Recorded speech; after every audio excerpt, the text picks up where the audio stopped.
پڑھ لو تم کامیاب ہو جاؤ گے۔ جب یہ آواز جب لگی ہے، ایک اللہ کی آواز لگی کہ خالق و مالک صرف ایک اللہ ہے، تو قوم بگڑ گئی۔ وہ قوم اسی میں ابو لہب تھا، اور اس نے کہا تبا لک یا محمد، اے محمد تو برباد ہو جائے۔ کیا اسی لیے تو نے ہم کو یہاں بلایا تھا؟ اللہ کے نبی صلی اللہ علیہ وسلم جو ہے، اس بات کو سن کر کے اسی لیے کہا گیا کہ شاعر کہتا ہے کہ جرا ہاتھی سنان الحتیام ولا یلتام ما جرح اللسان۔ کہتے ہیں کہ تیر اور تلوار کی مار بھر جاتی ہے، لیکن بات کی مار نہیں بھرتی ہے۔ بات کی مار تلوار سے زیادہ سخت ہوتی ہے۔ اس بات کو کہا، اللہ کے نبی کو کہا کہ محمد تو برباد ہو جاوے۔ اللہ نے قرآن اتار دیا اور یوں کہا تبت یدا ابی لہب، ارے ابو لہب ہی برباد۔ تبت یدا ابی لہب، ابو لہب کے دونوں ہاتھ ٹوٹ جامے۔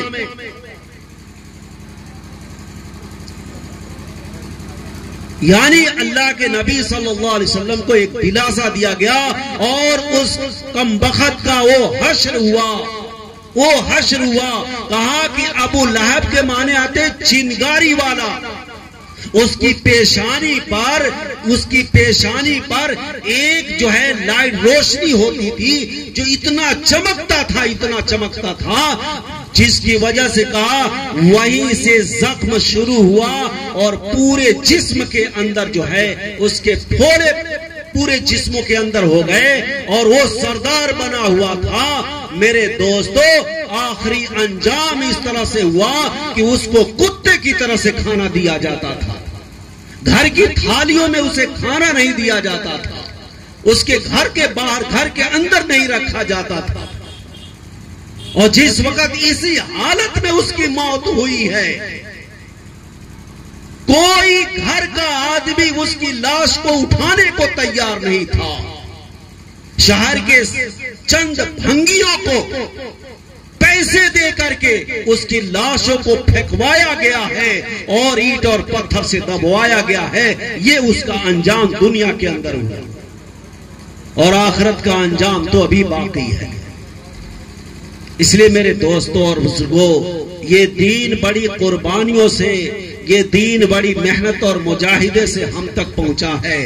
آج ہم اس دین پر چلنے کو تیار نہیں ہیں، اس دین سے دوری ہماری ہوتی جا رہی ہے۔ جو محمد صلی اللہ علیہ وسلم نے اتنی قربانیوں کے ساتھ اس دین کو سینچا تھا اور اس امت کو دیا تھا، میرے دوستو یہ امت اس دین سے دور ہوتی جا رہی ہے، اور دور ہو کر کے یہ دنیا کے اندر اس طریقے سے پیوست ہوتی جا رہی ہے، اور اتنا پیوست ہو گئی کہ اس نے موت کو بھی بھلا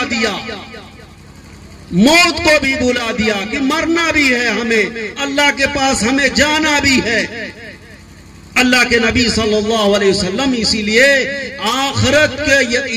اللہ کے نبی کا ہمیشہ یہ معمول رہا ہے۔ آپ یہ سوچیں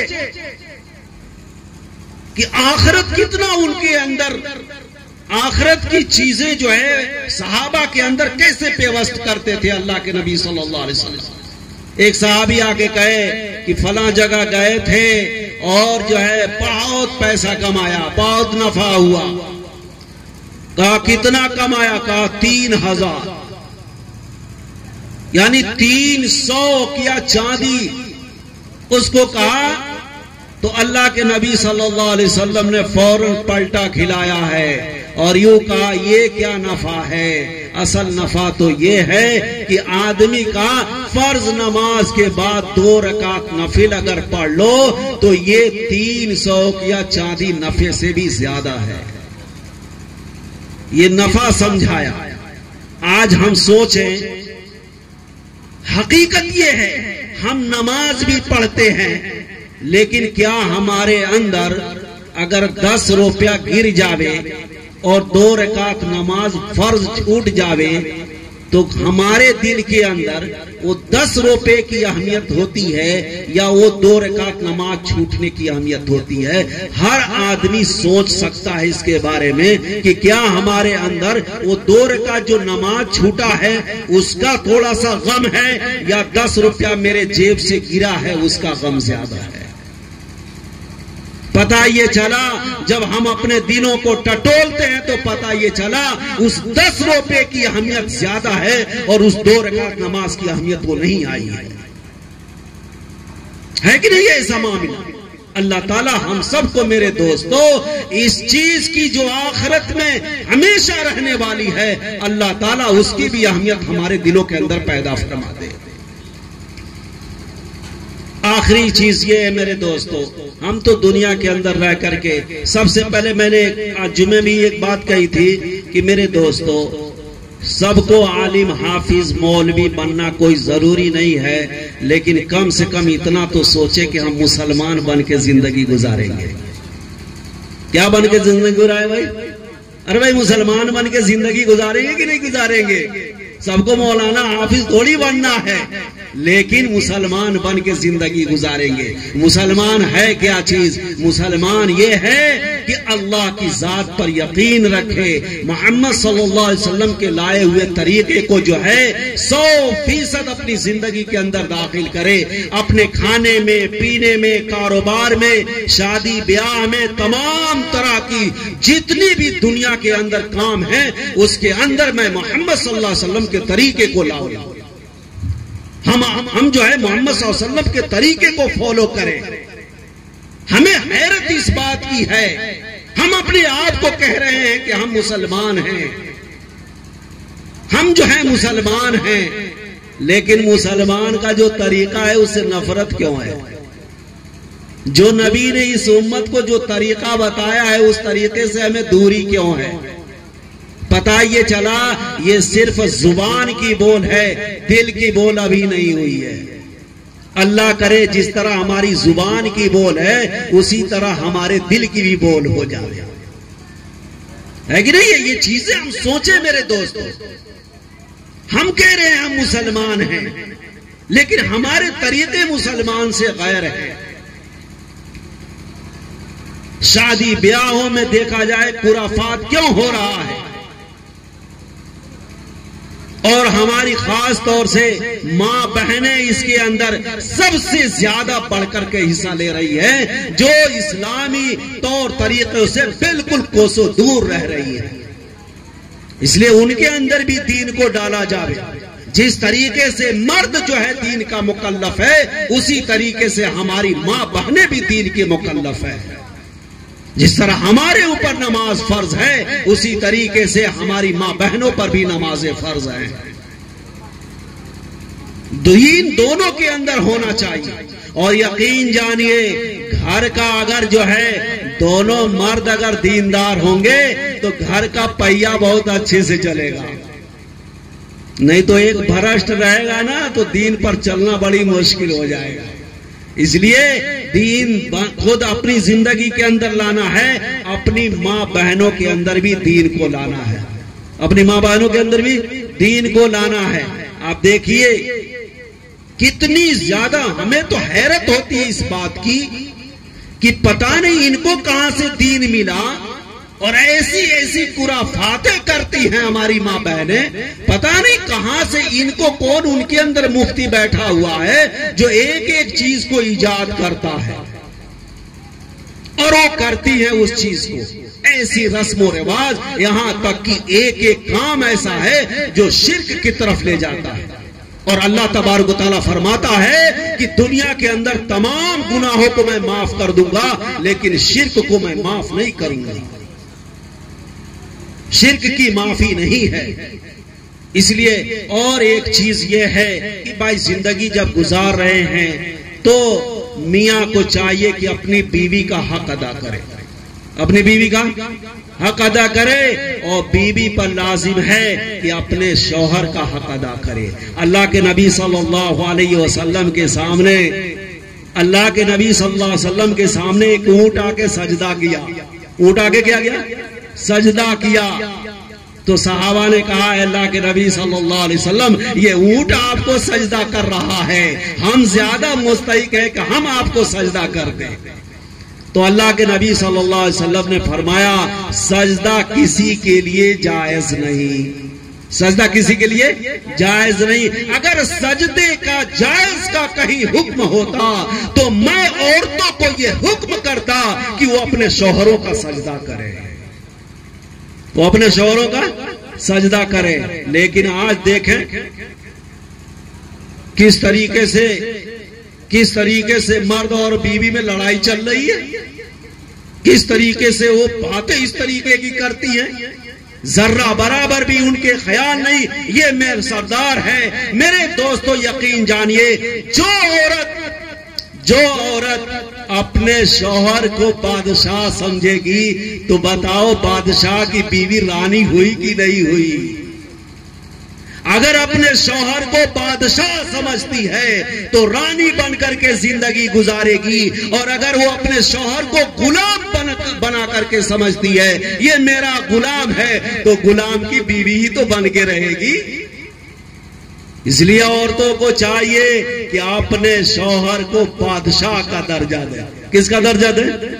بادشاہ کا درجہ دیں. اور جب بادشاہ کی بیوی بنے گی تو رانی کہلائے گی, ورنہ غلام بنا کے اپنے شوہر کو رکھے گی تو غلام کی بیوی کہلائے گی. دوسری چیز یہ ہے کہ ہمارے مرد حضرات, میرے دوستو, اللہ کے نبی صلی اللہ علیہ وسلم نے فرمایا, مجھے بڑی حیرت ہوتی ہے اس حدیث پہ, اللہ کے نبی صلی اللہ علیہ وسلم نے فرمایا کہ میں جو ہے جنت کے دروازے پر کھڑا ہوں, جنت کے دروازے پہ کھڑا ہوں تو جنت میں سب سے زیادہ جانے والے غریب طبقہ کے لوگ ہیں, اور میں جہنم کے دروازے پہ کھڑا ہوں تو جہنم کے دروازے پر دیکھا کہ سب سے زیادہ جہنم میں جانے والی عورتیں ہیں. آپ سوچیں تو اللہ کے نبی صلی اللہ علیہ وسلم سے یہ بات کہی گئی کہ عورتیں کیوں جہنم میں اتنا جا رہی ہیں؟ کہا کہ عورتیں بڑی ناشکرا ہوتی ہیں. کیا کرتی ہیں؟ بڑی ناشکری کے الفاظ بولتی ہیں. شوہر بیچارہ دن رات کما کر کے لاتا ہے اور 10 سال 20 سال تک ان کی جو ہے تمام طرح کی ضرورتوں کو پوری کرتا ہے, لیکن کبھی تھوڑی سی انبن ہو جاتی ہے تو وہی عورت کہتی ہے جب سے میں اس گھر میں آئی کبھی مجھے چین ہی نہ ملا. 20 سال کی جو زندگی تھی اور یہ شوہر نے کما کر کے اس کی ضرورتوں کو پورا کیا ہے, اس نے ایک ہی لفظ کے اندر 20 سال کی محنت کو پانی پھیر دیتی ہے. ایسا ہوتا ہے کہ نہیں ہوتا ہے؟ گھروں کے اندر ایسا ہو رہا ہے کہ نہیں ہو رہا ہے؟ اس لیے میرے دوستو ہم بھی جو ہے اپنی جو ہے سب سے بہتر صدقہ یہ ہے کہ ہم جو ہے اپنی بیوی بچوں پر بہترین سے بہترین خرچہ کریں. کیا کریں گے؟ اپنے گھر کی جائز جگہ پہ ناجائز جگہ پہ نہیں, جائز جگہ پہ اپنی بیوی بچوں پہ خرچہ کریں. یہ سب سے بڑا صدقہ ہے. اور عورتوں کے اندر یہ چیز آئے کہ عورتیں اپنے شوہروں کی ناشکری نہ کریں, اپنے شوہروں کی ناشکری نہ کریں, اور یہ کبھی نہ کہیں اور یہ نہ فرمائشیں یہ نہ ہو. میرے دوستو حضرت فاطمہ کیا زندگی تھی, حضرت فاطمہ اور حضرت علی کا کیا زندگی تھا, حضرت موسیٰ کا اور حضرت موسیٰ کی بیوی کا کیا تھا کہ پوری زندگی ایک چوگے پر زندگی گزار دی. اگر واقعی میاں بیوی کے اندر محبت ہو تو میرے دوستو اس لیے کہا گیا کہ شوہر آ رہا ہے کما کر کے, باہر سے کام کر کے مزدوری کر کے آتا ہے, دروازے پہ آیا, تھوڑی دیر لیٹ سے پہنچا تو بہترین عورت وہ ہے کہ فوراً جو ہے اسے بیٹھائے, اس کے چہرے کو اگر رومال ہے تو پوچھ لے اور تھوڑا سا پنکھا پانی یہ ساری چیزیں دے. ایسا نہ ہو کہ شوہر دروازے پہ آئے اور کہاں مر گئے تھے، اتنا لیٹ سے آ رہے ہو، تمہارا باپ نمک لے کے آئے گا، یہ سب الفاظ کہہ کر کے بتاؤ دن بھر محنت کیا بیچارے نے اور آیا تو اس طریقے کی تانے سن رہا ہے، بتاؤ اس شوہر کے دل پر کیا گزرے گی۔ اس لیے میرے دوستو ہم اپنے گھروں کے اندر، اسی لیے کہا جا رہا ہے اپنے گھروں کے اندر تعلیم کو زندہ کیا جائے، اپنے گھروں کے اندر دینی کتابوں کو پڑھا جاوے تاکہ شوہر کو شوہر کا حق پتا چلے، بیوی کو بیوی کا حق پتا چلے، اور جب جو ہے ایک دوسرے کے حق کو پہچان کر کے زندگی گزاریں گے، زندگی آسان گزرے گی اور خوشگوار زندگی گزرے گی۔ ورنہ کہا گیا کہ آدمی گھر پہ آتا ہے تو گھر پہ آئے گا تو سر لٹکا لے گا، باہر جائے گا تو خوش رہے گا، چلو گھر سے دور ہیں اچھا ہے، اور اگر گھر کے اندر ہماری ماں بہنیں اچھی رہیں گی تو گھر آئے گا تو خوشی سے آئے گا۔ اس لیے میرے دوستو اللہ کے احکام کو نبی صلی اللہ علیہ وسلم کے طریقے پر چلتے ہوئے اپنے جو ہے جن کے جو حق ہیں ان کے حق کو بھی ادا کیا جائے تاکہ جو ہے مخلوق کا بھی حق ادا ہو اور خالق کا بھی حق ادا ہو۔ اس طریقے سے زندگی گزاریں گے زندگی خوشگوار بنے گی، ورنہ پیسے سے زندگی خوشگوار نہیں بنتی ہے۔ پیسہ جتنا ہی آتا ہے یہ آفت لاتا ہے، یہ مصیبت لاتا ہے، یہ مال آ جانا یہ خطرے کی گھڑی ہے، یہ ہمارے آشائش و آرام کی چیز نہیں ہے کہ آ جائے گا مال آ جائے گا تو ہم آرام سے ہو جائیں گے۔ نہیں میرے دوستو، اگر گھر کے اندر گھر کے تمام افراد کے دل آپس میں ملے رہیں تو میرے دوستو اس گھر کے اندر رونق رہے گی، اس گھر کے اندر برکت ہوگی، ورنہ مال آ جانے سے گھر کی رونق نہیں آتی ہے، گھر کے اندر سکون نہیں آتا ہے۔ اس لیے اللہ کے احکام کو اپنی زندگی کے اندر لایا جائے۔ شوہر جو ہے شوہروں سے جو مرد حضرات ہیں وہ اپنی عورتوں کا خیال رکھے، عورتیں جو ہے اپنے جو ہے شوہر کا خیال رکھے، اور جو ہے اپنے بچوں کی صحیح پرورش کریں اور اتنی اچھی پرورش کریں تاکہ میرے دوستو یہ دین کا داعی بن کر کے زندگی گزارے، اللہ کا سپاہی بن کر کے زندگی گزارے، نافرمان بن کر کے زندگی نہ گزارے، نافرمان بن کے زندگی نہ گزارے۔ اس لیے باپ کی بھی ذمہ داری ہے اپنی اولاد کی صحیح تربیت کرے، ماں کی بھی ذمہ داری ہے کہ جو ہے اپنے جو ہے بچے کی پرورش کرے، اور دوسری چیز یہ ہے کہ حرام مالوں سے اپنے آپ کو بچایا جائے، حرام لقمے سے پرورش پائے گا میرے دوستو ہماری عبادتیں قبول نہیں ہوں گی، اور جو خون بنے گا اس خون کے جو ہے آپ سوچیں حضرت ابو بکر صدیق کو ایک مشتبہ چیز اندر چلی گئی تو حلق کے نیچے انگلی ڈال کر کے اسے کر لیا اور یوں فرمایا کہ جو جسم حرام مال سے پرورش پائے اس کے لیے جہنم کی آگ بہتر ہے۔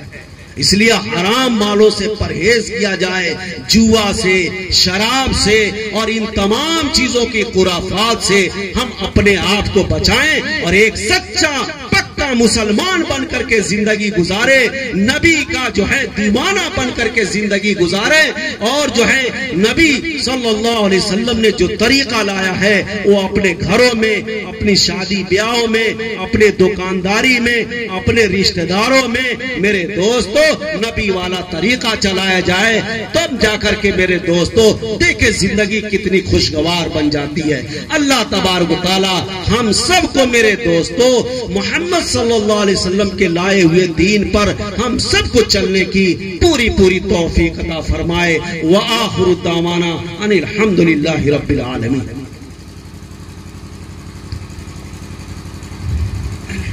بھائی ایک خواہش ہے وکیل صاحب کا ایک چھوٹی سی نعت پڑھنے کے لیے، تو چند منٹوں میں وہ اپنے کلام کو پیش فرمائیں گے، اس کے بعد 5-7 منٹ کے لیے حافظ جنید صاحب سلم ہو آپ سے ہم کلام ہوں گے اور اس کے بعد دعا ہو جائے گی۔